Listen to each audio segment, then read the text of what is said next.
Pour réaliser l'exploit de renvoyer un équipage sur la Lune, la NASA voit les choses en grand. Son nouveau lanceur super lourd, le Space Launch System, bat tous les records. Décliné en 3 versions, la plus haute culmine à 111 mètres, l'équivalent d'un immeuble de 40 étages.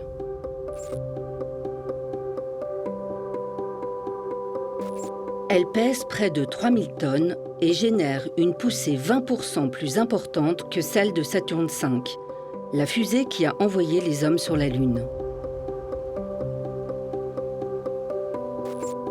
À son sommet, le vaisseau d'exploration Orion est un bijou de technologie. C'est ici que l'équipage va passer toute la durée du trajet vers la Lune, puis vers Mars. La planète Mars, oui, car le voyage vers la Lune n'est finalement qu'une étape dans le fabuleux projet qu'ont mis en branle les États-Unis et la NASA.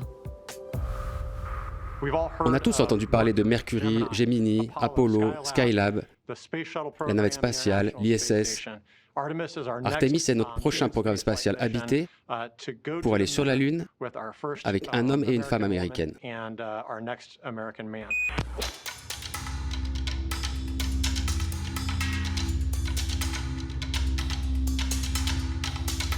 Un projet extrêmement ambitieux, peut-être même un peu trop, car le SLS présente 2 défauts de taille. Il n'est pas réutilisable et son coût est exorbitant. D'après un rapport de la NASA, le budget nécessaire au projet est estimé à 93 milliards de dollars jusqu'en 2025, dont 14 pour le développement du lanceur. Enfin, chaque lancement pourrait coûter jusqu'à 4 milliards de dollars. En face, le Starship de SpaceX, encore à l'état de prototype, promet des performances équivalentes à des coûts de production et de lancement divisés par 10, voire plus. De tels écarts de coûts laissent supposer la fin d'une ère et soulèvent une question de taille. Le SLS sera-t-il le dernier lanceur super lourd construit par la NASA ?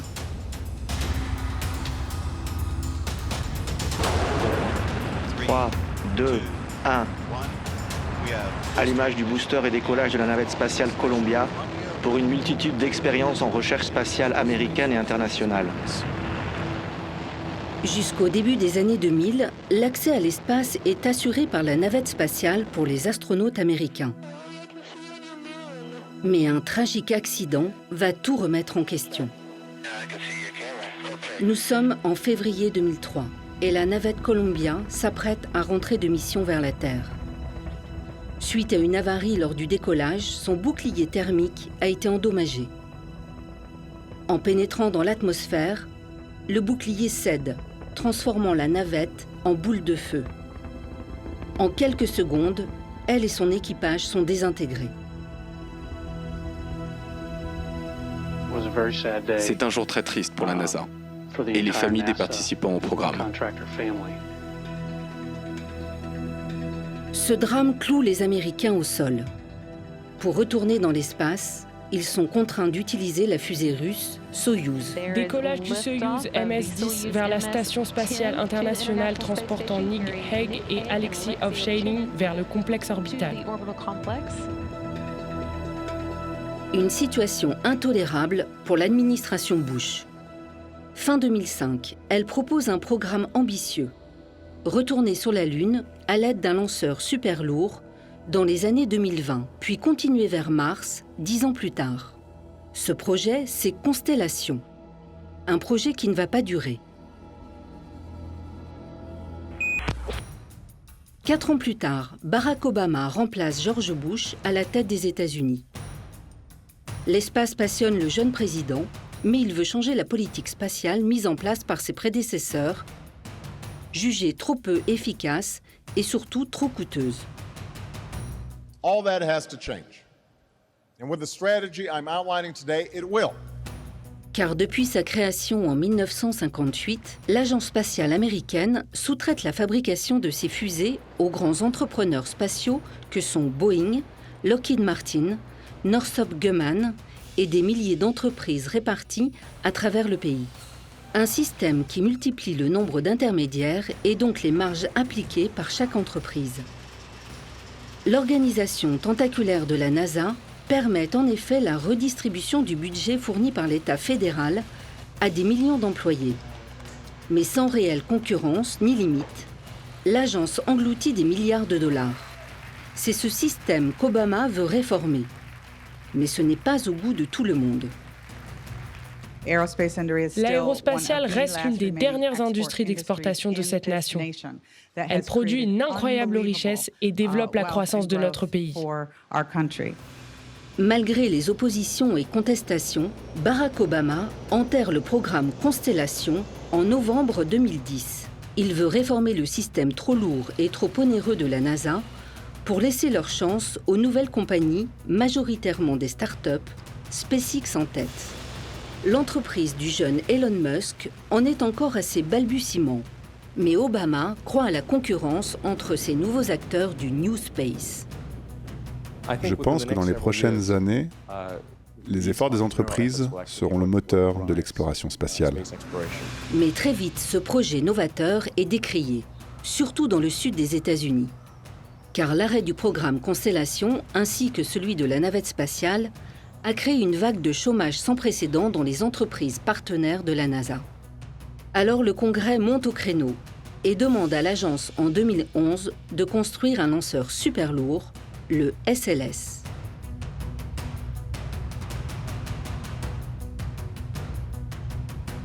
C'est l'industriel Boeing qui est chargé de la maîtrise d'œuvre de la construction du lanceur géant, permettant ainsi la relance de l'emploi dans les États du sud des États-Unis. Un lanceur en cours de fabrication, mais pour quel objectif ? Au printemps 2017, et 2 mois seulement après son élection, Donald Trump décide qu'en matière spatiale, les États-Unis doivent se doter d'un programme plus ambitieux que la fabrication d'un simple lanceur.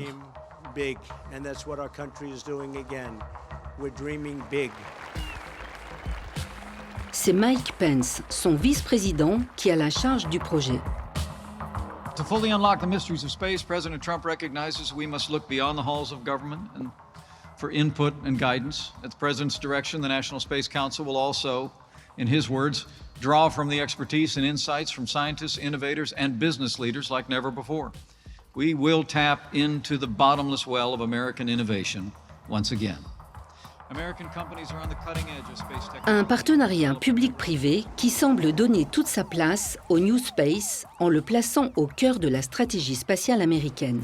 Si la fabrication des pièces maîtresses du SLS reste confiée aux entreprises partenaires historiques de la NASA, la porte est ouverte à ces nombreuses jeunes compagnies qui ont tout à gagner à participer à ce projet.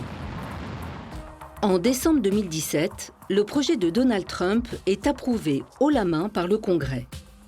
Il octroie un budget conséquent à la NASA pour qu'elle développe un nouveau programme spatial. Envoyer des Américains sur la Lune avant 2028. Reste à lui trouver un nom. L'agence, adepte des références à la mythologie, opte pour Artemis. Artemis est la sœur jumelle d'Apollon. Donc, il y a un lien et un petit clin d'œil à la mission Apollo qui a eu lieu dans les années 60. Mais il y a une chose de la mythologie que nous ne voulons pas reproduire. Car Orion était un géant, un chasseur géant, mais il a été tué par Artemis. Et nous ne voulons absolument pas que ça se reproduise.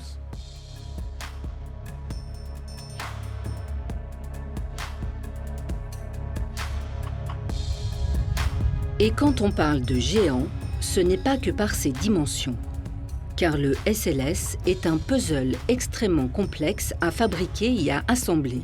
Il comporte des millions de pièces venues des 4 coins des États-Unis.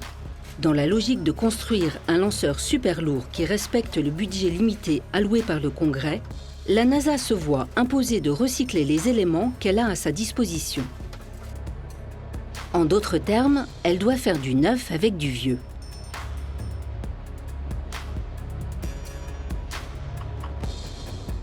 L'agence va devoir réutiliser et moderniser des éléments dont certains datent des années 60. C'est vrai que nous avons une approche stratégique au niveau de l'agence pour utiliser le matériel existant ainsi que pour développer du matériel futur. Ce que nous faisons, c'est gérer stratégiquement nos actifs et faire ce qui est le plus efficace pour l'agence.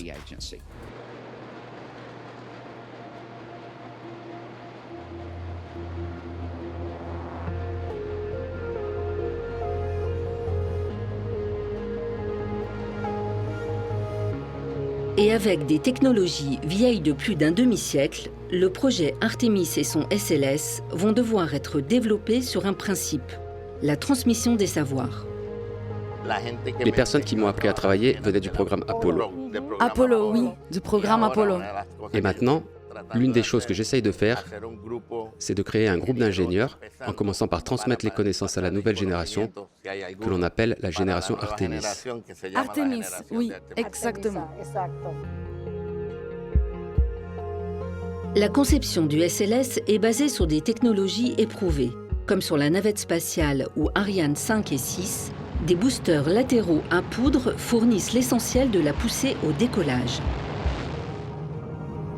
Un étage central assure l'appoint et la mise en orbite de la capsule construite quant à elle sur le modèle du programme Apollo.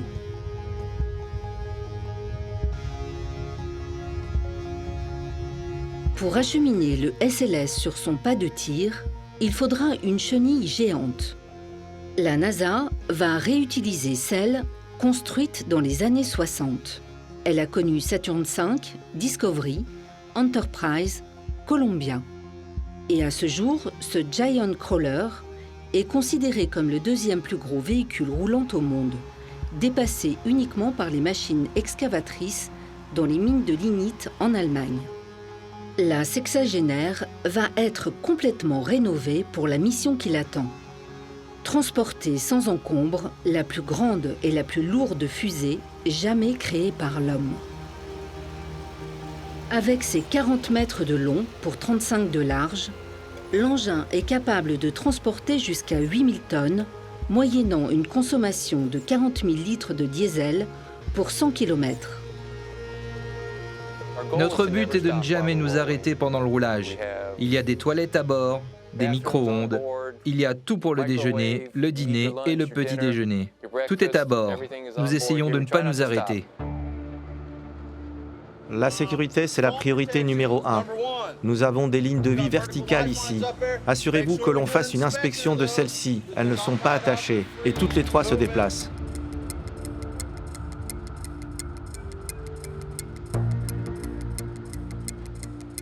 Et il n'y a pas que les machines à moderniser. Au Kennedy Space Center, l'usine d'assemblage, le VAB, est totalement rénovée et agrandie. Ce bâtiment qui date des années 60 est considéré comme un trésor national aux États-Unis. À quelques kilomètres de là, le pas de tir historique 39B se voit modernisé et agrandi. C'est d'ici que se sont envolées les missions Apollo. Son système de déluge est adapté fin 2018 pour atténuer les vibrations et l'onde de choc acoustique monstrueuse de 203 décibels produite au décollage du SLS. Cette onde de choc est si puissante qu'elle tuerait instantanément un humain. Enfin, sa tour de lancement mobile est consolidée pour soutenir et protéger la fusée, lui permettant ainsi de rester stable face à des vents pouvant aller jusqu'à 140 km/h. Pour réussir à envoyer les 27 tonnes d'Orion et son équipage vers la Lune, la NASA doit voir grand, puissant, fiable et solide. Et pour échapper à l'attraction terrestre et faire décoller les presque 3000 tonnes du SLS, il va falloir aux lanceurs des performances hors normes. Tout commence par l'étage principal, véritable colonne vertébrale, large de 8,5 mètres, haut de près de 65 mètres, il pèse 85 tonnes à vide. Sa couleur orange, très reconnaissable, lui vient de sa mousse isolante, car pour éviter tout surpoids, on évite de peindre les lanceurs. Cet étage est l'héritier direct du lanceur de la navette spatiale, en presque 2 fois plus grand. Et tout comme les docks de lancement et usines d'assemblage, il va profiter d'un lifting en profondeur. Du point de vue de la propulsion, disons que les concepts sont toujours les mêmes. Mais l'équipement, pour mettre en œuvre ces concepts, est très différent. Il y a beaucoup plus d'électronique maintenant, beaucoup plus de puissance informatique, ce qui permet de faire beaucoup plus de choses, d'avoir plus de flexibilité pour participer à l'exploration de la Lune. L'étage principal a beau avoir un goût de déjà-vu, sa technologie embarquée et son respect des normes environnementales actuelles font de lui un lanceur nouvelle génération, plus puissant mais éco-concerné. L'ancien programme de la navette utilisait une isolation en caoutchouc contenant de l'amiante entre les différents réservoirs. Nous avons mis au point une nouvelle formulation et nous avons obtenu un caoutchouc plus performant que le matériau précédent. C'est donc non seulement un matériau plus écologique, mais aussi un matériau plus performant pour une fusée plus performante.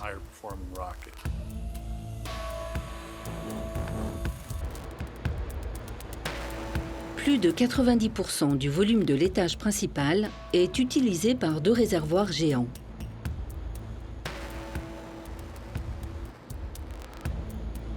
Tout d'abord, au sommet, un réservoir d'oxygène liquide de près de 750 000 litres. Il représente environ un tiers du volume alloué au carburant.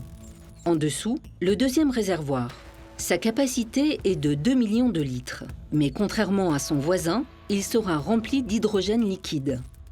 Ces 2 éléments doivent impérativement être séparés, car leur mélange est explosif. Mais problème, leur stockage est très complexe, car ces éléments sont difficiles à maîtriser. Ils doivent être conservés à des températures proches du zéro absolu, qui rendent les métaux fragiles et cassants. Les molécules ultra fines d'hydrogène ou d'oxygène liquide profitent alors de la moindre fissure pour s'échapper. Ces fuites sont la hantise des ingénieurs et elles vont leur poser de nombreux problèmes. Ces combustibles ne sont pas exactement, vous savez, aussi dociles que l'eau. Et en fait, il faut qu'ils le soient pour les manipuler et les stocker correctement. La sécurité, c'est ce qui nous guide chaque jour. Le mélange d'hydrogène et d'oxygène liquide est l'un des meilleurs carburants pour fusée. Encore faut-il être capable de canaliser sa puissance. C'est le rôle des moteurs et encore une fois, la NASA a ce qu'il faut en stock. Dans ces hangars, 16 énormes exemplaires sommeillent en attendant leur moment de gloire. Construits pour les navettes spatiales, voici les RS-25 à 146 millions de dollars l'unité. Ces monstres de métal, composés de labyrinthes de tuyères, développent chacun une poussée de 190 tonnes pour une consommation de 1340 litres de carburant à la seconde. Mais eux aussi ont droit à une mise à jour conséquente. L'objectif est de les rendre plus fiables, plus robustes et plus performants. L'un des défis a été la partie des moteurs où l'on trouve la plomberie et toutes les commandes de poussée des 4 moteurs RS-25. Un collègue m'a suggéré l'autre jour qu'il y avait plus de pièces dans ce moteur que dans un 737, ce qui est assez fou si vous y réfléchissez.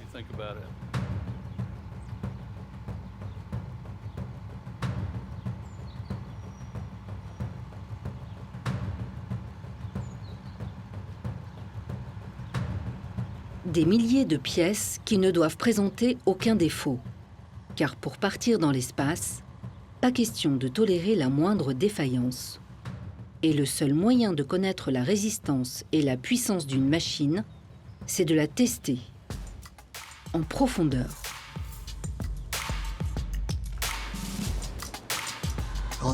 Il est toujours important de tester dans les conditions de vol, parce qu'au final, vous allez mettre des hommes dedans. Et si on a pris toutes les précautions et qu'on a fait tous les tests pour établir correctement les conditions initiales, on sera capable de prouver que quand on mettra les gens dessus, ce sera exactement comme dans les tests. Pour vérifier la résistance du réservoir d'oxygène liquide, la NASA va le remplir d'eau et le mettre sous pression, jusqu'à trouver son point de rupture. Pour le réservoir d'hydrogène liquide, le même procédé est appliqué, mais cette fois-ci avec de l'air comprimé.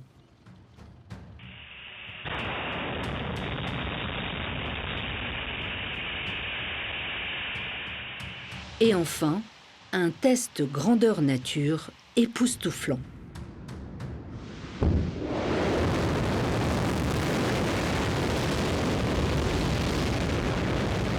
Celui de l'allumage des 4 moteurs RS-25 et de leur fonctionnement pendant 8 minutes, durée nécessaire pour propulser le SLS hors de l'atmosphère. On part des gaz d'échappement, chauffés à quelques milliers de degrés. Nous les refroidissons à une température où nous pouvons les manipuler en toute sécurité et les rejeter dans l'atmosphère. Donc, ce que vous verrez s'échapper pendant le prochain test, c'est un nuage de vapeur d'eau. Ce qui fait que si vous êtes placé à un certain endroit pendant le test, vous verrez la pluie tomber.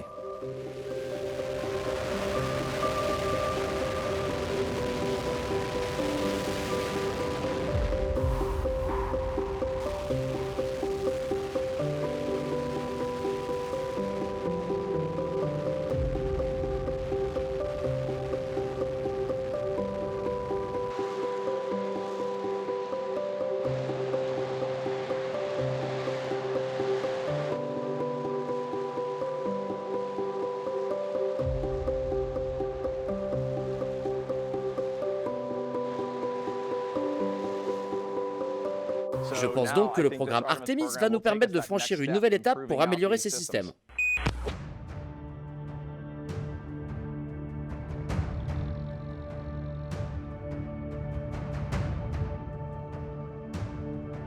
L'incroyable puissance des 4 moteurs RS-25 n'est pourtant pas suffisante pour faire décoller les 3000 tonnes du SLS. Pour être précis, il manque 75% de poussée qui vont être fournis par 2 boosters auxiliaires, longs de 54 mètres pour 726 tonnes. Ils combinent à eux deux la puissance de 25 avions quadrimoteurs et ils sont inspirés du lanceur de la navette spatiale, ce qui leur octroie fiabilité et expérience.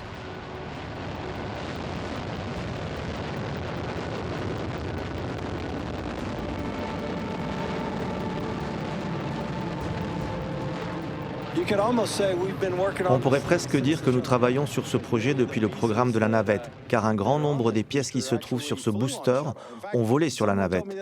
En fait, quelqu'un m'a dit l'autre jour que la jupe arrière qui se trouve sur ce moteur avait volé sur STS-1.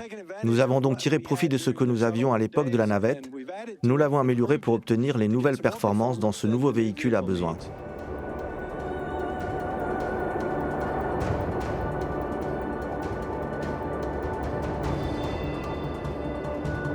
Pour faire décoller une fusée, le principe est simple.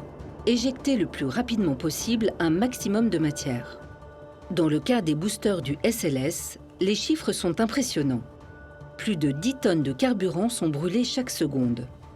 Si l'on convertissait en électricité l'énergie qu'ils produisent pendant leurs 2 minutes et 12 secondes de fonctionnement, près de 100 000 foyers pourraient être éclairés pendant une journée entière. Les tests au sol donnent une bonne idée de leur puissance phénoménale. 5, 4, 3, 2, 1, fire!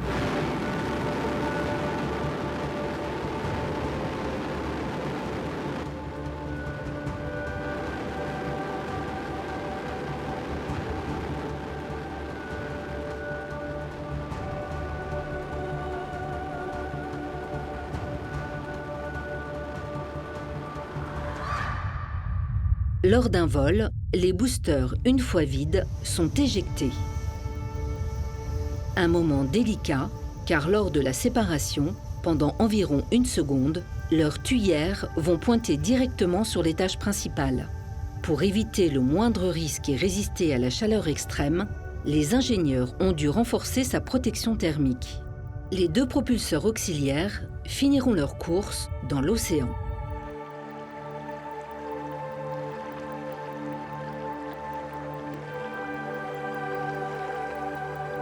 Pour les récupérer, les équipes chargées des boosters de la navette spatiale américaine. Elles ont près de 30 ans d'expérience, mais elles aussi doivent se mettre à jour pour leur mission, le sauvetage des boosters les plus grands jamais construits. Après l'éjection des boosters, le premier étage continue de propulser la fusée pendant encore 6 minutes, jusqu'à atteindre la vitesse de libération qui lui permet d'échapper à l'attraction terrestre, une vitesse de Mach 23, soit 28 000 km/h ou encore 8 km/s. Lorsqu'il a rempli sa mission, il se sépare d'Orion et, une fois désorbité, il plonge à son tour au large des côtes américaines. Pour permettre à la capsule spatiale de parcourir les 385 000 km restants, un deuxième étage entre en jeu, l'étage de propulsion cryogénique, l'ICPS. Son fonctionnement est identique à celui de l'étage principal. Deux réservoirs d'hydrogène et d'oxygène liquide alimentent cette fois-ci un seul moteur, le RL-10. Construit à partir des années 50, il est difficile de trouver un moteur plus expérimenté. Le RL-10 équipe la plupart des lanceurs de satellites américains et il propulse la totalité des sondes d'exploration qui voyagent vers les confins du système solaire.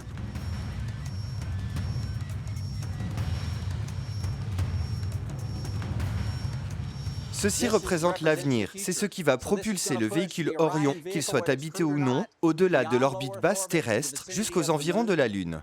Aller au-delà de l'orbite basse, c'est quelque chose que nous n'avons pas fait depuis, disons, plus de 40 ans. Donc c'est vraiment excitant.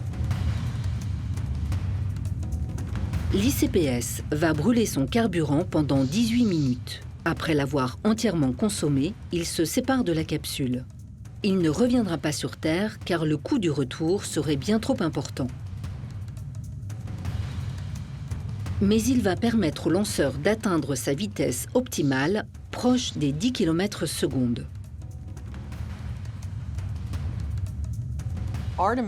Artemis va nous faire passer à l'étape suivante, celle de l'exploration du système solaire. La propulsion du SLS est donc garantie par la combinaison de 3 systèmes de poussée. 2 boosters qui gèrent le décollage, un étage principal qui assure le trajet jusqu'à la sortie de l'atmosphère et enfin, un second étage qui envoie la capsule Orion vers la Lune.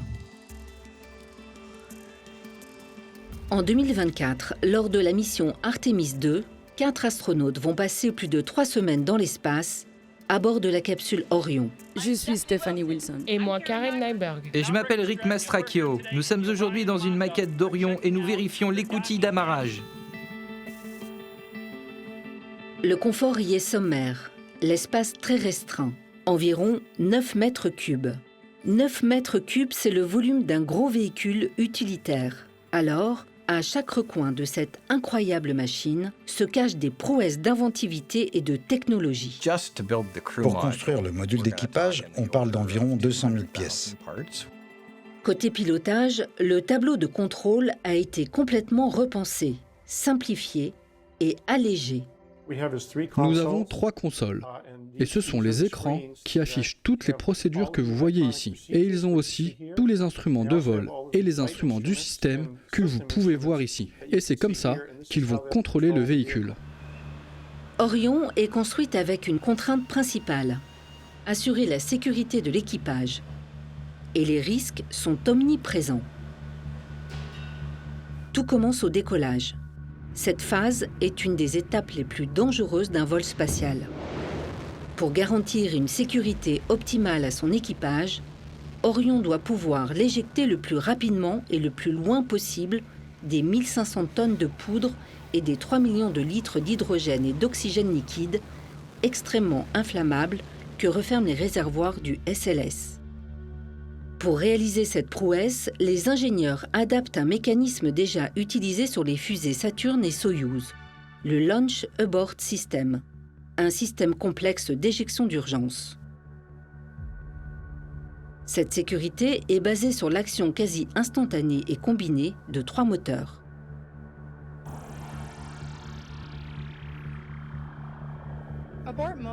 Le moteur d'abandon est celui qui se déclenche si quelque chose arrive à la fusée et qui tire le module avec l'équipage. Et l'ensemble se détache de la fusée à une vitesse très rapide. 3, 2, 1, fire. Le moteur de contrôle d'attitude, c'est celui qui repositionne la capsule dans le bon sens pour qu'elle puisse amérir. 2, 1, 0.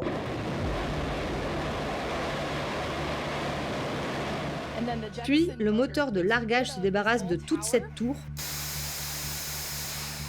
pour que le module, avec l'équipage, puisse commencer à tomber vers l'océan, que les parachutes puissent sortir pour les faire amérir en douceur et en toute sécurité. Pour mieux appréhender ce système complexe, un essai grandeur nature. Orion, équipé de son Launch Abort System, va décoller pour la toute première fois. 3, 2, 1, ignition.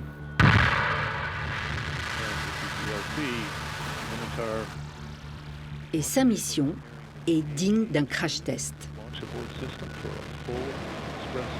À cet instant, on peut apercevoir la capsule Orion qui se sépare à pleine vitesse de son propulseur, ce qui prouve l'efficacité du Launch Abort System.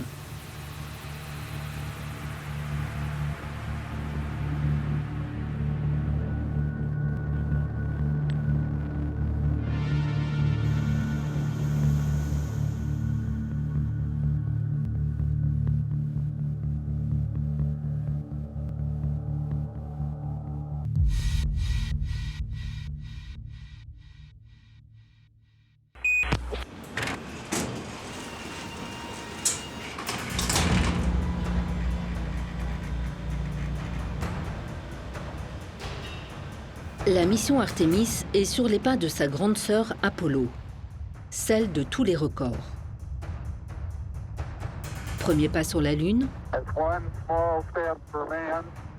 budget pharaonique équivalent à 158 milliards de dollars d'aujourd'hui et engouement mondial. Mais lorsqu'on navigue à près de 400 000 km de la Terre, le moindre problème peut devenir dramatique. Alors, pour éviter d'entendre la phrase tant redoutée, aucun détail ne doit être laissé au hasard. Alors Orion est inspecté sous toutes les coutures. Nous le plaçons dans la plus grande chambre de simulation spatiale du monde. Nous pompons tout l'air, puis nous simulons le froid de l'espace. Et à d'autres endroits, nous l'exposons à la chaleur pour simuler le fait d'être en orbite. Au soleil, il fait très chaud, et à l'ombre, très froid. On parle ici de températures comprises entre moins 115 et plus 75 degrés, que la capsule Orion supporte très bien. Orion va entrer dans l'histoire en s'aventurant plus loin que n'importe quel vaisseau construit pour l'homme, à des dizaines de milliers de kilomètres au-delà de la Lune.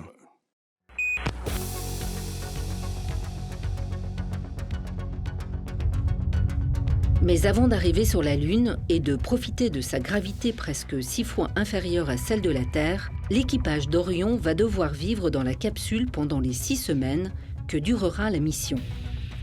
Tous les systèmes vitaux sont regroupés au sein du module de service, un élément extérieur à la capsule qui va permettre aux astronautes de vivre pendant le voyage. Pour le fabriquer, un nouvel acteur entre en jeu, l'Agence spatiale européenne. En échange d'un accès gratuit à l'ISS pour les astronautes français, allemands ou italiens, ainsi que la signature d'un contrat de plusieurs centaines de millions de dollars, l'ESA doit construire le module de service le plus performant possible, car la survie de l'équipage en dépend. Sans le module de service, le SLS ne volerait pas. Sans le module de service, Orion n'emmènerait pas d'astronautes sur la Lune. Dans l'espace, il existe une source intarissable d'énergie, le Soleil. Pour assurer l'alimentation électrique d'Orion, le module est équipé de gigantesques panneaux solaires extensibles. Une fois déployé, il mesure 7 mètres de long. Le module de service accompagnera Orion jusqu'à son retour sur Terre et sera lui aussi largué dans l'espace peu de temps avant l'entrée de la capsule dans l'atmosphère. Attiré par la force de gravité de la Terre, Orion va atteindre une vitesse phénoménale de 11 km/s, soit environ 40 000 km/h.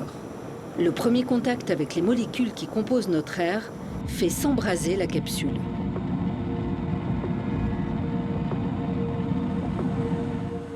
Pour protéger son équipage, Orion est équipé d'un bouclier thermique capable de supporter des chaleurs allant jusqu'à 2800 degrés, tout en permettant au cockpit de garder une température constante de 24 degrés. Le principe de fonctionnement du bouclier thermique est simple. Il repousse la chaleur sur les côtés de l'appareil. Sa structure est en titane et fibre de carbone. Elle contient 32 000 cellules agencées en alvéoles, dans et sur lesquelles est coulée une couche de 4 cm d'épaisseur d'un matériau nommé Lafcoat. Il est d'une efficacité incomparable face à la pression et aux températures extrêmes créées par la friction de l'atmosphère, qui lui font subir une érosion maîtrisée et quantifiable.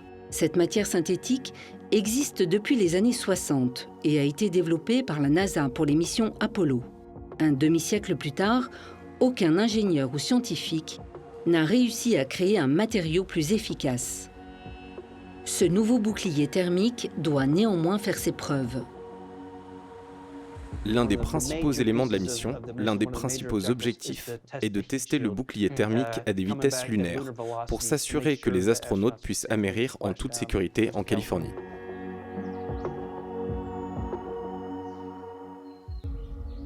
« 5 décembre 2014. Orion va prendre son envol à bord du lanceur lourd Delta IV Heavy. 5, 4, 3, 2, 1. Et décollage. À l'aube, c'est l'aube pour Orion et celui d'une nouvelle ère d'exploration spatiale américaine. Sa mission ? Décoller, sortir de l'atmosphère, puis placer la capsule vide d'équipage en orbite. Elle va ensuite faire 2 fois le tour de notre planète pour prendre de la vitesse, puis entrer dans l'atmosphère. La friction avec l'air transforme la capsule Orion en boule de feu qui file vers le sol à plus de 20 000 km/h. Son bouclier thermique la protège des flammes et lui sert aussi de ralentisseur. Mais elle s'approche toujours du point d'impact à près de 900 km/h.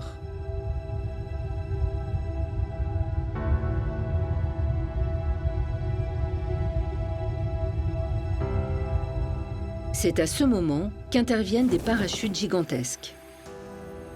Nous déployons donc les parachutes de freinage à environ 500 km/h, ce qui permet également de stabiliser le véhicule. C'est alors que nous déployons les parachutes principaux en utilisant les parachutes pilotes. Et ensuite, c'est l'atterrissage en toute sécurité dans l'océan. Ces parachutes sont le dernier rempart entre Orion et le point d'impact. Leur fonctionnement est critique. Alors, les ingénieurs vont les tester sans relâche.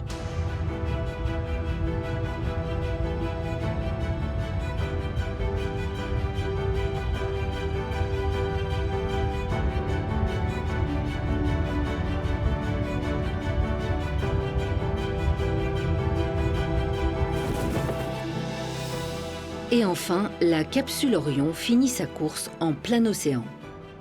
Elle va devoir être récupérée pour que son bouclier soit analysé. C'est une équipe de sauveteurs ultra entraînés qui se charge de cette mission qui peut s'avérer parfois périlleuse.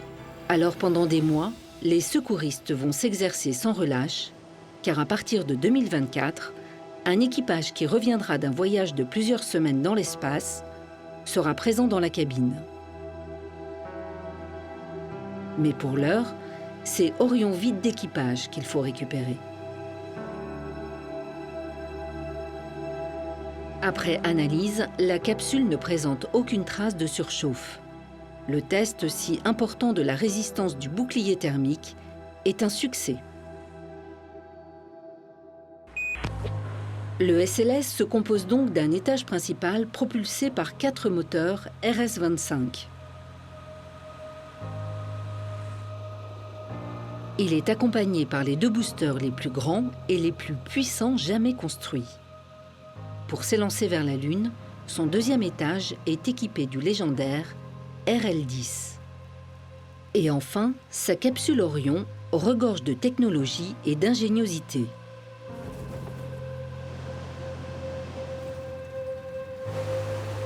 Après une batterie de tests réalisée avec succès, tous les voyants sont au vert. Mais le SLS, à la mi-2021, est bien loin d'être terminé.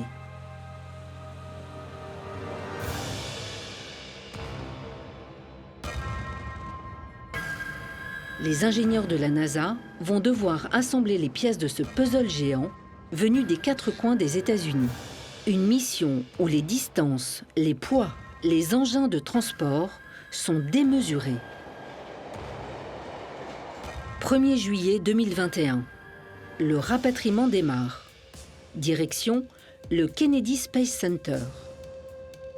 C'est par le ciel qu'une partie des pièces est livrée. Et ce n'est pas n'importe quel avion qui les transporte. Bonjour, je m'appelle David Elliott. Je suis le responsable du programme et l'un des ingénieurs de vol de l'avion Super Guppy de la NASA. Cet avion existe depuis le début des années 60. Il a tout transporté.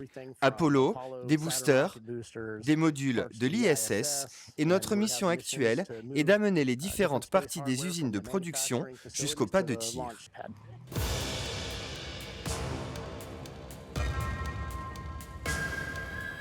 L'étage principal a été fabriqué à 1000 km du site d'assemblage. Pour transporter ces 85 tonnes, la NASA dispose d'une barge géante nommée Pegasus.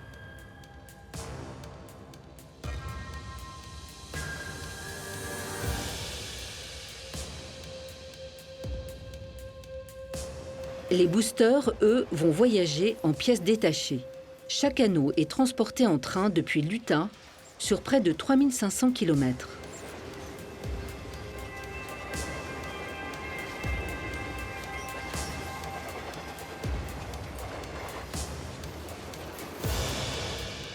Arrivées au Kennedy Space Center, toutes les pièces du SLS sont assemblées par des milliers d'ouvriers et d'ingénieurs. Quand je suis venu la semaine dernière, j'ai vu un des gars qui travaillait et il portait une veste jaune. Et j'ai regardé autour de moi et tout le monde était habillé pareil. Et j'ai dit, mais comment faites-vous pour savoir qui est de Boeing, qui est de l'ESA, qui est de Jacob ou de Broadmoor? Et il a dit, vous savez quoi? J'en sais rien. Il a dit, on est une équipe, on se réunit tous les matins, nous avons une réunion de sécurité et nous savons ce que nous devons faire ce jour-là et nous le faisons. Et je peux vous dire que c'est le témoignage d'un groupe de personnes qui se sont réunies peut-être d'endroits différents, avec des objectifs différents, mais qui travaillent tous pour le même but. Un but commun, faire décoller la plus grande et la plus puissante fusée du monde. Le building d'assemblage tourne à plein régime et permet de bien se rendre compte de l'échelle de ce lanceur géant. Tout commence avec les 2 immenses boosters auxiliaires. Ils vont être disposés de part et d'autre de la baie d'assemblage de 130 mètres de haut. C'est ensuite au tour de l'étage principal d'être acheminé. Les boosters vont y être solidement ancrés. Enfin, l'ensemble, module de service, Orion et Launch Abort System, sont fixés à l'étage principal grâce à une bague d'adaptation. Chaque bloc doit être positionné au millimètre près. Une contrainte de taille quand on sait que la moindre partie du SLS pèse plusieurs tonnes.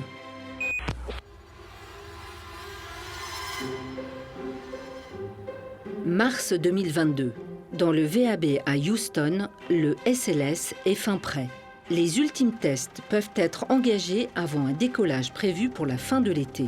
Mais cette période de pré-lancement, qui s'annonçait excitante, va vite se transformer en calvaire pour les ingénieurs de la NASA. Tout d'abord, le Wet Dress Rehearsal, effectué en avril 2022. C'est une répétition générale du décollage, remplissage des réservoirs inclus, mais sans allumage des moteurs, qui n'aboutira pas à cause d'une fuite grave de carburant. 2 mois plus tard, en juin, nouvelle répétition générale, qui cette fois-ci est concluante. Malgré une fuite qui sera réparée in extremis, le SLS obtient le sésame tant attendu. Il peut enfin décoller. 29 août 2022, c'est le grand jour. Au Kennedy Space Center, c'est l'effervescence. Le SLS va décoller dans quelques heures. N'oubliez pas de nous suivre sur les médias sociaux. Nous répondrons à vos questions tout au long de l'émission sur nos réseaux. Mais rien ne va se passer comme prévu. Tout commence avec un des moteurs RS-25 qui n'arrive pas à atteindre sa température optimale. Ce problème est grave. Le lancement est alors décalé de 4 jours. 3 septembre 2022, le compte à rebours est lancé. Mais très vite, une fuite d'hydrogène liquide est détectée. Résultat, départ à nouveau reporté, cette fois-ci à la fin du mois. Mais arrivé à la date fatidique du 27 septembre, une nouvelle venue du ciel va plomber le calendrier de la NASA. L'ouragan Ian se dirige à grande vitesse vers les côtes de la Floride. Le SLS, pourtant opérationnel, doit de toute urgence aller se mettre à l'abri.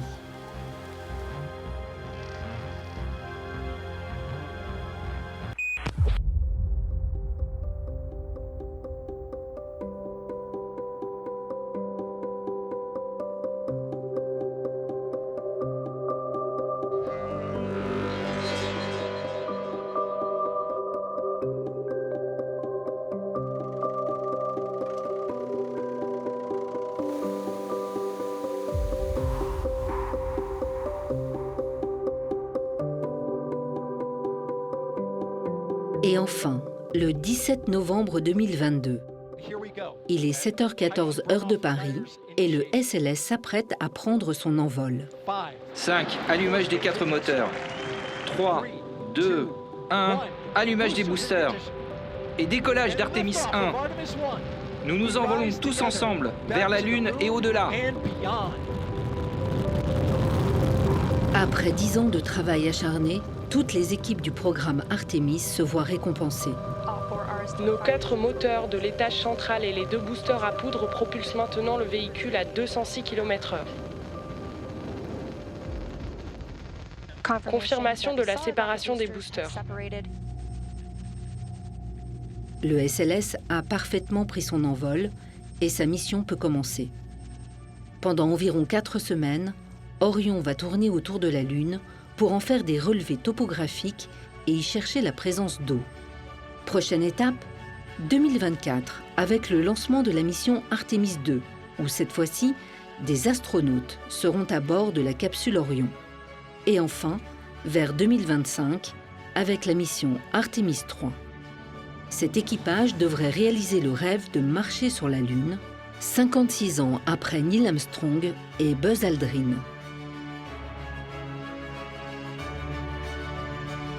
L'aventure SLS voit l'avènement d'une fusée ultra puissante, héritière de 60 ans de conquête spatiale et du savoir-faire américain.